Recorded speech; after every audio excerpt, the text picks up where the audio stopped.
ओम नमो भगवते वासुदेवाय। पुरुषोत्तम मास महात्म अध्याय 29वां। उस करदे के ऐसे वचन सुनकर दूत बोले, क्या तुमने बड़ा भारी कार्य नहीं किया है? हे प्रभु, सबसे उत्तम मास कैसे नहीं जाना। यह पुरुषोत्तम मास नाम से विष्णु का प्रिय है और महापवित्र है। उसमें तुमने ऐसा तप किया है जो देवताओं को भी नहीं प्राप्त हो सकता। हे महाराज, वन में बंदर की देह में तुमने इसका प्रभाव नहीं जाना। अनजाने में मुख के रोग से तुम्हारा निराहार व्रत हो गया। तुमने बंदरपन की चंचलता से वृक्ष के फल तोड़कर पृथ्वी पर फेंक दिए। उनसे दूसरे मनुष्य तृप्त हो गए और अंदर के बड़े भारी दुख से पानी भी नहीं पिया। इसीलिए तुम्हारे अनजाने में बड़ा भारी तप हो गया है और फलों को गिराने से परोपकार भी हो गया है।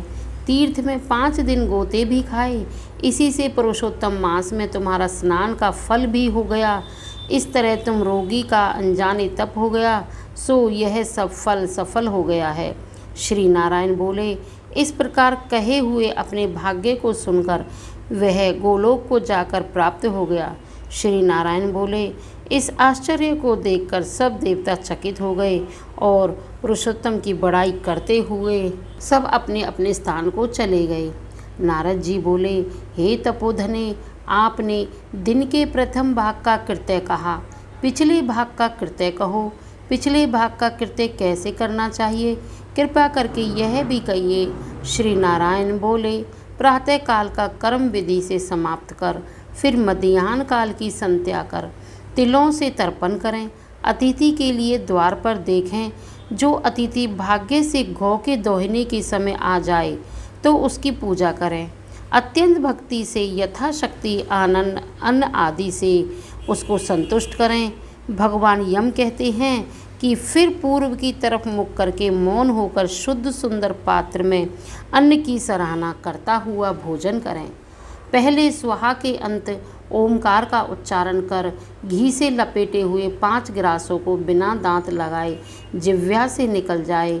फिर मन लगाकर पहले मीठा भोजन खाए।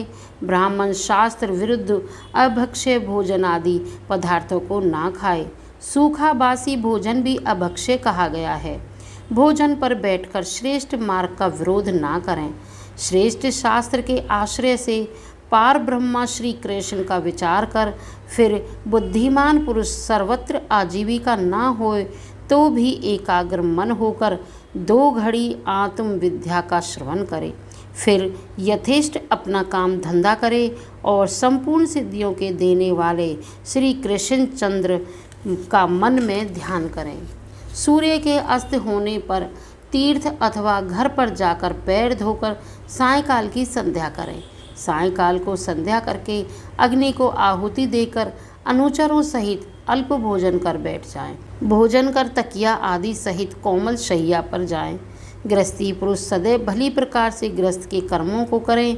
हिंसा नहीं करनी चाहिए, सत्य बोलना चाहिए, प्राणियों की रक्षा करनी चाहिए, दया करनी चाहिए। सब गृहस्थियों के लिए यह धर्म कहे गए हैं। इति श्री 29वां अध्याय समाप्त। बोलो ओम नमो भगवते वासुदेवाय। ओम नमो भगवते वासुदेवाय। ओम नमो भगवते वासुदेवाय। बोलो पुरुषोत्तम मास की जय।